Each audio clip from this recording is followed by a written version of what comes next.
Hi, this is Aditi Rana. Today we will study chapter 18, class 7th NCERT Science. The name of the chapter is Wastewater Story. So let's begin.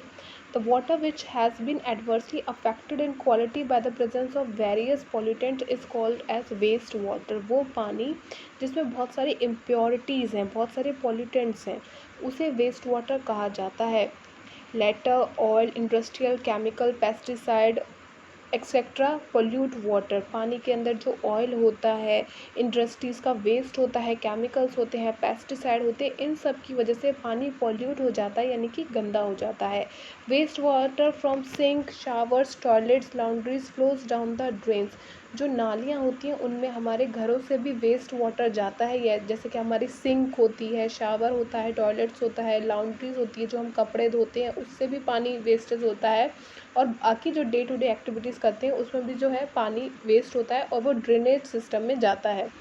It is unsafe for human use, cause water borne diseases, loss of aquatic life and imbalance in the ecosystem. तो ये सारा पानी जो ख़राब होता है ये unsafe होता है ह्यूमन यूज़ के लिए, यानी कि अब हम इसे पी नहीं सकते और इसे इस्तेमाल भी नहीं कर सकते क्योंकि इसमें इतने सारे पॉल्यूटेंट्स मिले हुए हैं. इसकी वजह से बहुत सारी डिजीज़ भी हमें होती हैं, जैसे कि typhoid, cholera, malaria etcetera. Loss of aquatic life भी होता है जब ये गंदा पानी इंडस्ट्री से, जिसमें केमिकल्स होते हैं, पेस्टिसाइड होते हैं, जब डायरेक्ट किसी वाटर सोर्स में डाल दिया जाता है, जैसा कि आपको इमेज में दिखाई दे रहा है, तो क्या होता है, बहुत सारी एक्वेटिक लाइफ इससे अफेक्ट होती है. बहुत सारी फिशेस होती हैं और पानी में रहने वाले जीव जंतु होते हैं, उनकी लाइफ चली जाती है. इससे इकोसिस्टम में डिसबैलेंस क्रिएट होता है.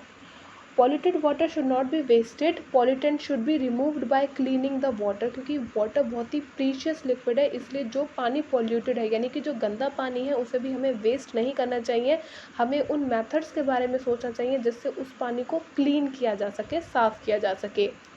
Sewage is a liquid waste released by homes. Most of it is water which has dissolved and suspended impurities, organic and inorganic impurities, disease causing bacteria etc.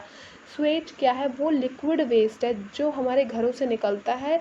Basically ये ऐसा waste है जिसमें बहुत सारी organic और inorganic impurities होती हैं. बहुत सारे ऐसे इंसेक्ट्स भी होते हैं, बैक्टीरिया होते हैं जिनकी वजह से बीमारियां फैलती हैं. The process of cleaning of water is commonly known as sewage treatment. वो प्रोसेस जिसमें हम गंदे पानी को साफ़ करते हैं डिफरेंट मेथड्स को यूटिलाइज करके, उसे कहते हैं sewage treatment. So now we will see how treatment of sewage is applied. अब हम देखेंगे किस तरीके से हम ख़राब पानी को, गंदे पानी को ट्रीट करके साफ़ बनाते हैं. An underground pipe that carries away the dirty drainage water and waste matter is called a sewer. वो जगह, वो अंडरग्राउंड पाइप जहाँ पे जो डर्टी पानी होता है नालियों का, वो सारा जाता है, तो उसे कहा जाता है स्वेयर. और underground network of interconnected swears is called sewerage. यानी कि ऐसा इंटरकनेक्टेड चैनल जहाँ पे डिफरेंट अंडरग्राउंड पाइप्स मिल रहे होते हैं, एक दूसरे से कनेक्ट हो रहे हैं, उसे कहा जाता है स्वेरेज. सो यहाँ पे हमने 3 वर्ड्स देखे.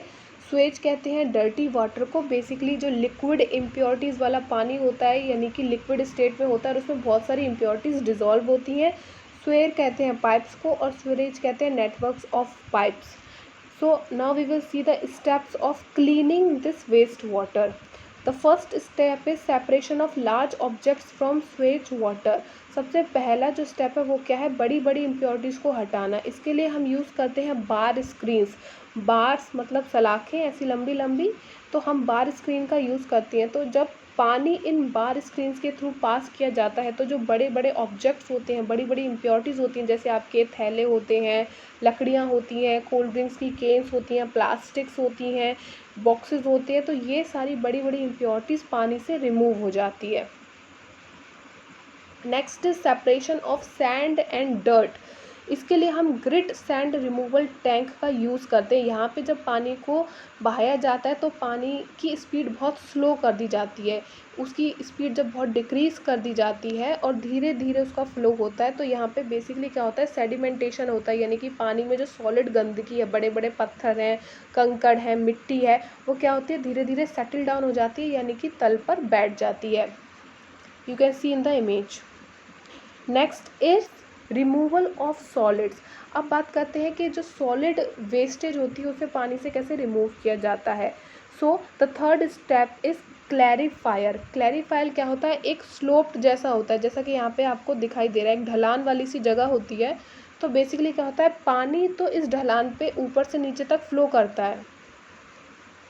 सी पानी तो यहाँ पे ऊपर से नीचे तक फ्लो करता है, लेकिन पानी के साथ जो भी सॉलिड वेस्ट होता है ना, वो जैसे जैसे ये ढलान से गुजरता है तो डिफरेंट डिफरेंट प्लेसेस पे वो सॉलिड वेस्ट रुक जाता है, जमा हो जाता है। Solid settle down and is called sludge. तो वो जो सॉलिड वेस्ट होता है जो इस गंदे पानी में था, वो डिफरेंट डिफरेंट जगह पे सेटल डाउन हो जाता है, जमा हो जाता है, और उसे स्लज कहा जाता है। स्लज क्या है, हमारा फीकल वेस्ट, एनिमल्स का और हमारा, हम सब का जो वेस्ट होता है वो है faecal waste. Okay, so the next step is scrubber. It separate sludge from water. अब पानी तो नीचे ढलान से होता हुआ निकल गया क्लैरिफायर से। अब क्या हुआ, जो स्लज था, जो फीकल वेस्ट था एनिमल्स वगैरह का, उसे हम कैसे सेपरेट करते हैं, स्क्रैबर की हेल्प से हम इसे सेपरेट कर लेते हैं पानी से। और जो पानी के ऊपर ऑयल और ग्रीस की लेयर होती है जो ऊपर फ्लोट कर रही होती है, उसे भी हम रिमूव कर लेते हैं with the help of skimmer. Then we will talk about how suspended sludge is removed.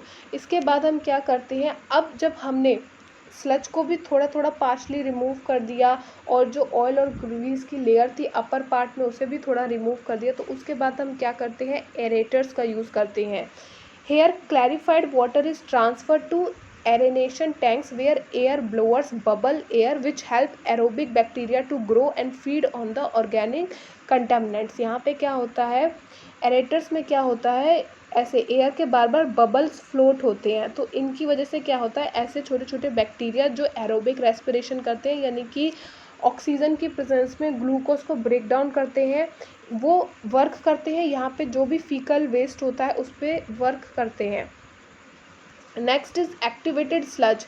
अब जब इन बैक्टीरिया ने उस स्लज पे वर्क किया तो क्या किया, उसे बायोगैस में कन्वर्ट किया।